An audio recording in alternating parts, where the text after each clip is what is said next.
Okay, hello, and welcome to the next installment of Tarot Your Truth with me, Jade.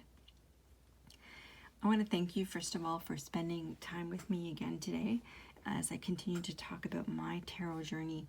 And if you've been here before and you're actually back again, doubly thank you, because I know I've had so many problems with filming and knocking things over and videos getting cut off.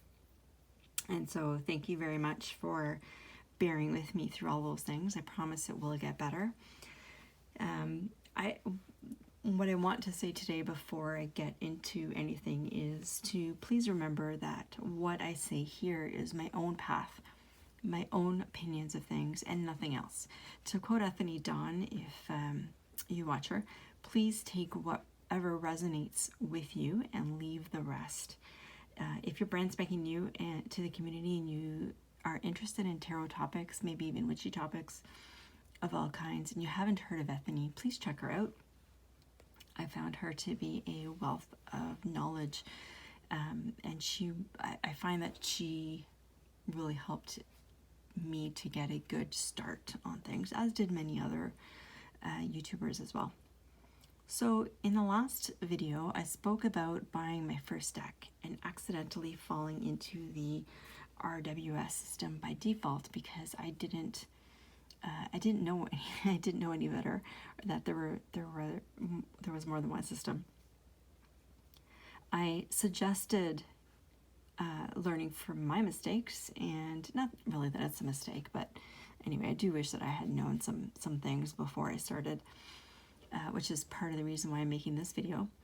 I suggested at least reading about some of the different systems like Oracle, Thoth, Marseille, Lenormand, and Sibylla, and then picking a system first that interests you the most. For example, if what you really need for yourself right now is a system that is more about positive affirmations, then perhaps you could start with oracles. Or if you really want to try to divine the future, then maybe the Sibylla or the Lenormand would interest you more. If, on the other hand, you want something that's more rounded, then you can look at one of the tarot systems. The most common, at least that I know of at least, are RWS based, as is this Crow Tarot, loosely anyways, or the Marseille, both of which there's two examples here, or Golden Dawn or the Thoth systems. I believe that RWS and Thoth are offshoots of the Golden Dawn system, since both of the creators of those systems, RWS and Thoth, were members of the same Golden Dawn chapter. But please don't take my word for it as gospel, because I am really just learning. So go learn for yourself about those systems. The Marseille system is probably the oldest and has been around in one form or another for about 700 years or so, or at least the oldest surviving deck or portions of it seem to have come from around the 1300s, late 1300s in Italy, where it really started as a card-playing game for the nobility. It's called the Marseille. It started being called Marseille because Marseille, France, is where the printing studio was. Now this deck here, I absolutely love, and I can't wait actually to get the Solabusca tarot.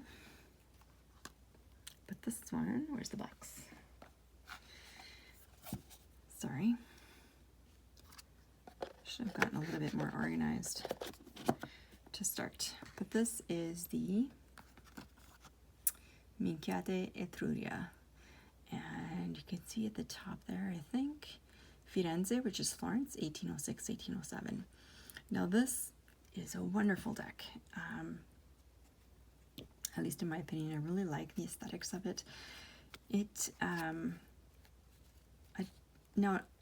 The thing with this deck is that not all of the cards, and there are 97 of them, survived from that time, and I believe that many of them had to be recreated. Basically what they did is there are still the 78 typical cards, or most of them, that you see in a normal in a more modern tarot deck, but they've added the elements, a card each for the elements of air, fire, earth, and water. And they've also added the zodiac signs, I think they're called. So, you know, Leo, Cancer, Gemini, Aquarius, Sagittarius, all of those. Now, I don't know for you, but it seems to me that this deck with these additions seems like a much more powerful system than something like an RWS system. That's obviously it's recognizable as the world. This one's pretty recognizable as the sun. I just love that sun. The moon card. The star. Okay, so I won't go through all of this, but here's the House of God. Looks like she's running away from hell. Now, what makes this deck, the Marseille style deck, different than the RWS or Thoth is that whereas the RWS based decks, actually I didn't bring my RWS card, but for example, here we go. This one is the Crow Tarot, which I absolutely love. But you can see there's a scene. So this is the Four of Cups. There are 4 cups. There are no people in this deck. It's just crows. But there's something happening, right? In most of these cards, the ace through 10 of every suit, there's something happening in each card, or just about to happen, or it gives you that impression anyway. In the Marseille style decks, you don't have that. So this is the 9 of Cups. You have 9 cups. That's the 10 of Cups. There are 10 cups. Same thing if we scroll through. There's the Ace of Wands. There's the 2 of Wands. There are 2 sticks. And let's see if I can find, there's the Swords. That's the 5 of Swords. So it's pretty simple in my opinion. There's the 7 of Swords. So pretty simple. I mean, some of them might take you a second to count how many things there are, at least until you get used to it. But in terms of the other cards, you know, the major arcana are mostly there. Again, like this particular, the Etruria deck, there are those extra cards. So those ones, I haven't gotten to actually deeply at all into this deck just yet, and I can't wait. But the major arcana are all the same, and they're very recognizable, I think, anyway, to the more modern ones. And it seems to me that the elements and the zodiacs are amazing additions. I mean, you can use the zodiacs for timing. You can use it to add additional insight into your querents or whoever the reading is about. And, you know, with the element cards, those again, if those come up, they can, in your reading, they can really help to provide insight as to what is really providing, what is really presiding over the reading, I guess. So, I don't know. I kind of just wish that I had started with the Marseille deck, but again, as I said, I didn't really know anything about. I didn't know better. This one here, sorry, I don't have one of the more typical style that people are used to seeing for the Marseille, at least for the moment. But this is another Marseille style deck. This is the Tattoo Tarot, and I absolutely love it.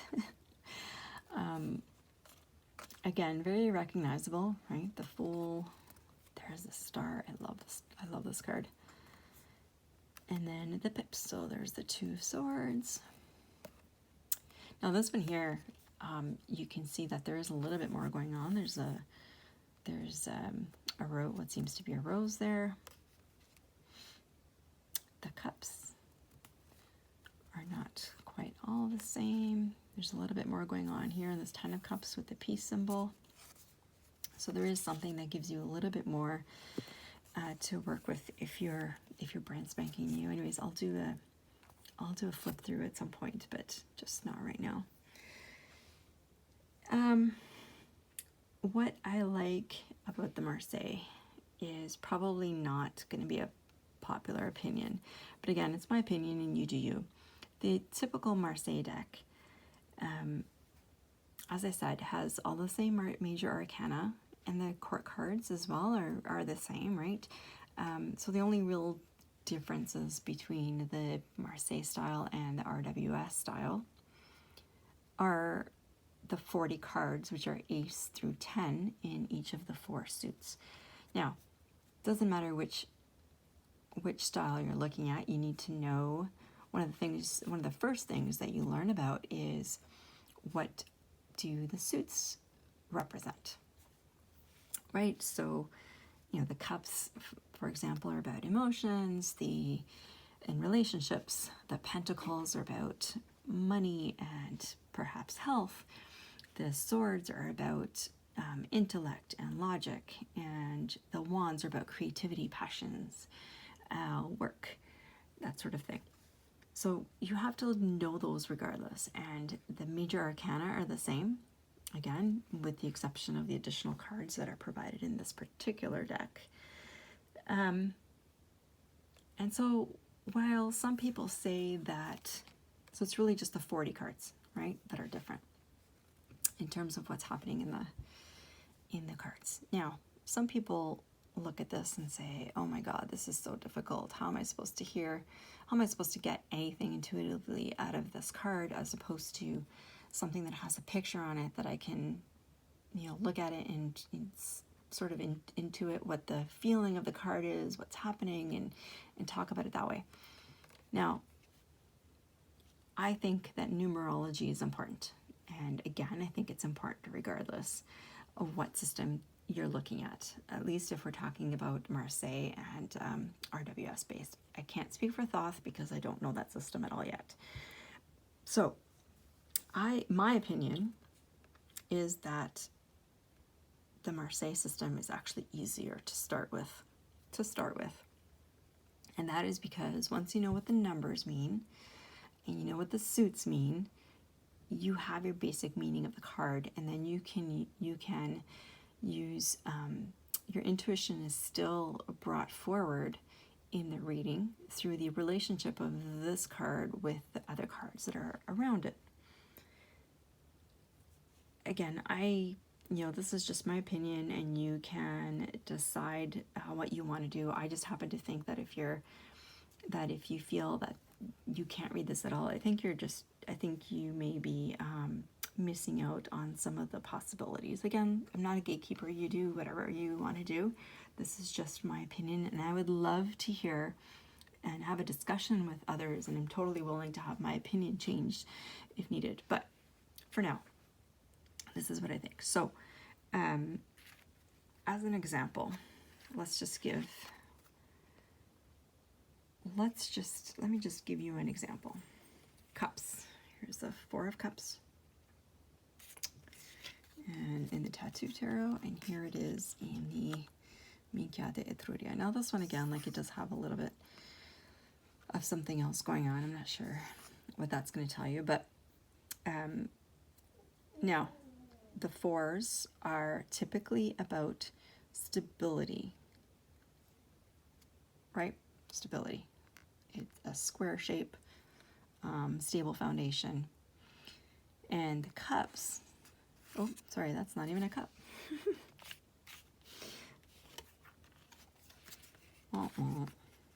There we go. There's the 4 cups. Sorry about that. The cups are about emotions and relationships. So, emotions and relationships, stability with the number 4, stable emotions. Now, so that's what what the card is about. Now this can be good, right? It's good to be emotionally stable, right? Sure it is. Sometimes we all just need to chillax and calm down, especially lately on YouTube and Facebook. But I would quickly get bored, not experiencing any of the highs or lows of life. I love to experience great joy. I think most people do. Some people love to watch scary movies or psychological thrillers or go on crazy roller coasters. What we experience there is not emotional stability, but we're feeling something.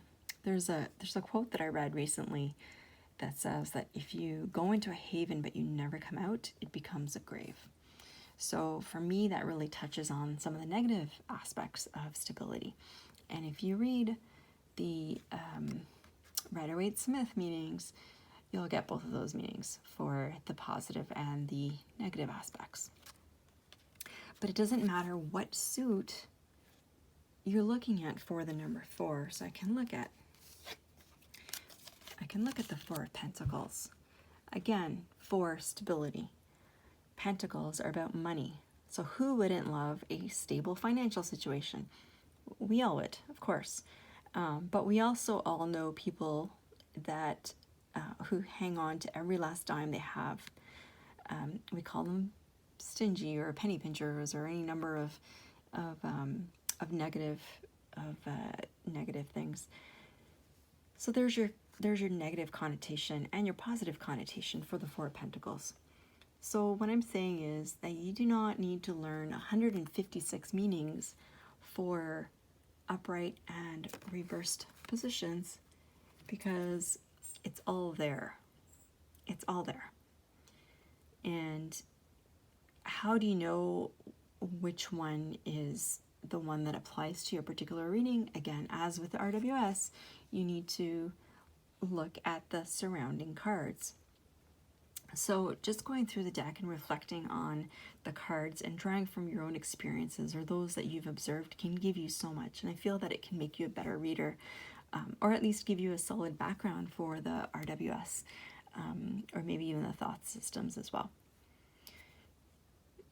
So again, your intuition really does play a big part still in the Marseille style. This isn't about the cards, it's about you. You pick and learn what will suit you the best. One of the reasons that I'm so excited about this Etruria is that the extra cards give you even more added breadth and depth to the meanings and allow your intuition to really shine through. Anyway, hopefully I've explained my point of view reasonably well enough to help you make a more informed choice. Pick the system that is most interesting to you first and then go find a deck. So maybe by now you have received or purchased a deck. Now what? So firstly, you will, if you do any research, hear about so-called bonding with the deck. Now, you can absolutely just start using the deck right out of the gate. There's no necessity for any rituals or anything. You can just start shuffling and start reading. Absolutely. There's no need to do anything special. But I found it kind of nice to bring in some level of small ritual to help me develop a bit more of a relationship with the deck, and get to know it a bit before I jumped in, especially since I've been trying to bring in a bit more spirituality into my meditation practice, or spirituality and meditation into my life. You do you, of course, as with anything else, but I'll go through a few ways that I researched about bonding with a new deck. You can pick any of these or none at all. First, some people feel strongly that any relationship is all about energy transfer. So the first step to consider, some consider to be invaluable, is to clear your deck out of any negative energy or energy that's not yours, from the manufacturing process, etc. And especially, it can be especially important if you have gotten a deck secondhand. There are several ways that you can do this. So just Google cleansing your deck, or even search it up on YouTube. There's the packs. I think that they're awesome. Some people can use sage or rosemary to smoke cleanse. They can use sound, so bells or just clapping. They can use salt. They can do a moon or a salt bath, which is essentially just leaving the deck out in the moonlight or the sun for a day or two. People use crystals, etc. There's all kinds of different things. Secondly, so once that has been done, if you choose to do that, the next thing is to imbue the deck with your own energy, and you can do that simply by handling the deck. So going through them, just looking at the pictures, handling them, getting a feel for them, shuffling, all sorts of things like that. Some people actually, by the way, another method that I have seen used is to knock on the deck. And some people actually do this as well. Do whatever works for you. I love to shuffle. I found that I really like shuffling, not necessarily for the energy piece, but just getting used to the new deck in my hands is, getting used to how it feels in my hands is really great. Now, some people advocate for sleeping with a deck under your pillow for a night or two. Now, you do you, but my personal opinion is, ouch. I'd probably get a crick neck. Also, it would suck tremendously if the cards on a brand new deck that you haven't even used yet got damaged before you even started using them. I've put them on my nightstand beside me, so they're nice and safe. But yeah, do what feels best for you. Next up is to get to know the deck in more detail. So one thing that was invaluable to my learning was keeping notes. I am a visual learner, and I find that I retain information much more efficiently by writing things down. Once I see it on paper, I don't tend to forget. I sometimes need to take a break, there's the wheel, to let things sort of sink in, but again, I really like writing things down. I find that my memory recall is much better. So even if you're not like this, I would still recommend writing things down.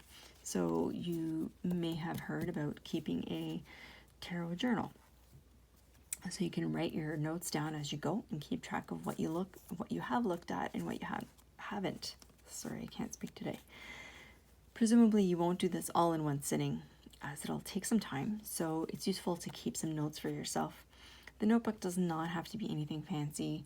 It can be a simple composition notebook, now, or something fancier. I really love stationery, and I have accumulated a number of books.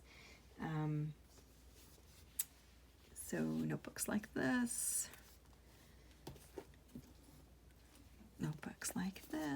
just simple books. And here's another one. Nothing fancy. Even when I got at a conference that I went to, nothing fancy.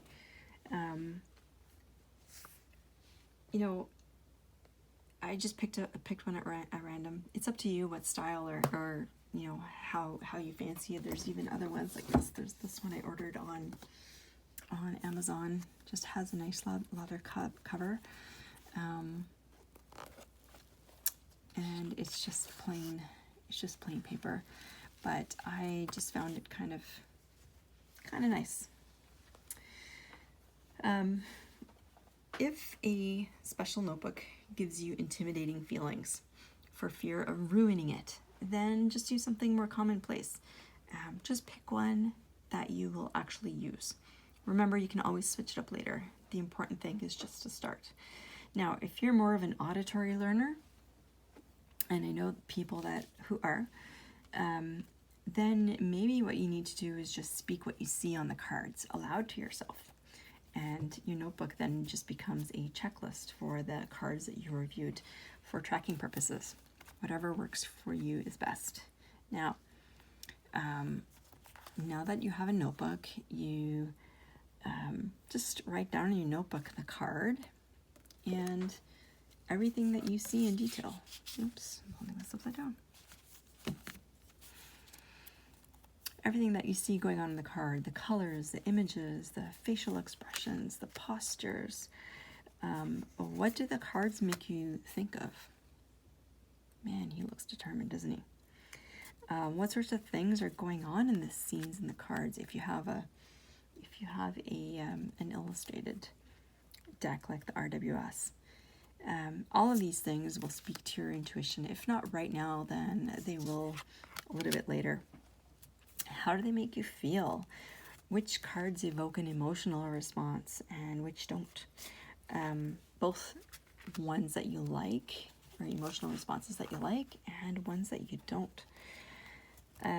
Any symbols or anything in the cards that seem particularly interesting, you can look at those and write those down and then go research them later.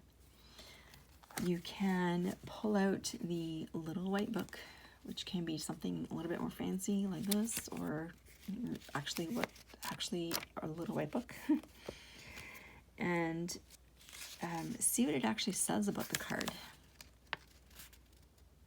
Right? Do you agree with it? Does it remind you? Does it seem coherent with how you saw the particular card? If it is the same, then that's awesome. And if it's not, then you have a choice to make. You can either change your perspective to what the deck creator noted, or you can scrap the little white book meaning and go with your own. When you hear people say that they're an intuitive reader, this is what they've done. They read the cards according to their own perspective of the images and not the author's. For me, I prefer to reflect on both and just go by what felt right. Typically, I would start with this and then add my own experiences, my own feelings, and my own reflections on the cards to it to help me really build my own meanings. I think everyone will go through this.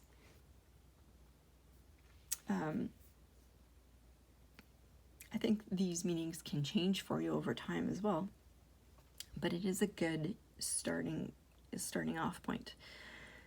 One thing I want to point out is that you can approach this process that I'm talking about in different ways. The first is to approach this like studying for an exam, and to do this all at once or in a very short period of time.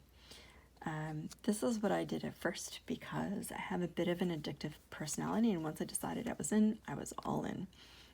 This might not be nearly as much fun though, and I think one's brain needs some breaks to process things and allow some more insights to come through, and that happens through both taking a break as well as actually practicing and doing some readings for yourself as well. So we'll talk about that a little bit later. The other approach is I think, a bit more fun. And I was a lot happier once I started doing this, which was to start with doing a reading for yourself every day and journal all the things that I've just talked about for just those cards you pulled that day. This spreads things out a bit, gives your brain an intuition time to catch up and develop. Now, some people, often you will hear people say, you could just do a single card draw every day.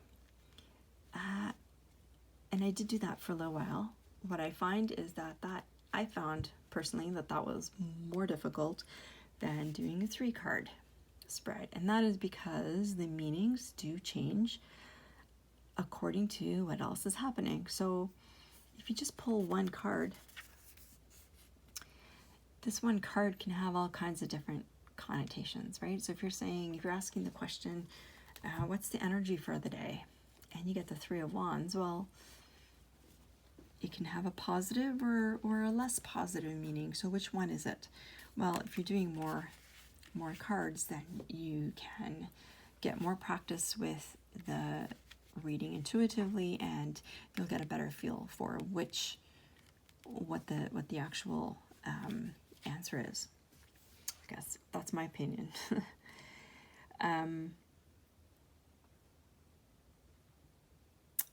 Yeah, so I got a better handle of on the flow of things and more comfortable with the cards doing 3 of them. So that does draw things out a little bit, right? It'll take longer. It's not going to take just a few days. Even if you're doing 3 cards a day and you're journaling about those 3, then you know, there's still so many cards in the deck. So and many days you'll draw the same card. So it will take a little bit of time, but that's okay. It's the Tower. One other thing I've read about but not really done too in depth, other than with a card or two, is what's called pathworking. And that is kind of a meditation with the card where you literally envision, here, I'm going to pull this other deck. And that's where you literally envision stepping into the card, looking around, maybe interacting with any of the characters in the card, getting a feel for the energy of the card and the personalities you might envision the characters having. This can help you to develop more of a feeling for the card and its meanings too. In my opinion, again, this is just my opinion, and others will disagree with me, and that's fine. I think this is something that's maybe better performed once you have become a little bit more familiar with the deck and the meanings. This Devil card is one card in this deck that freaks me out. I don't know why. Well, I do know why. It's because this really does not belong on this. And the little blue bird is kind of cool. I don't know if that's almost looks like, it always reminds me of a heart. I don't know why. Anyway, so lastly for you, from me right now, what you can do to help you bond with the deck is to interview the deck. There are a lot of deck interview readings or spreads available online, but you could start with the one in your little white book. Where did my crow? Oftentimes, they'll have spreads. Actually, this is not an interview spread. This Crow Tarot did not come with one, but if yours may, and you may have some in another. Let's see if there's one here. Nope.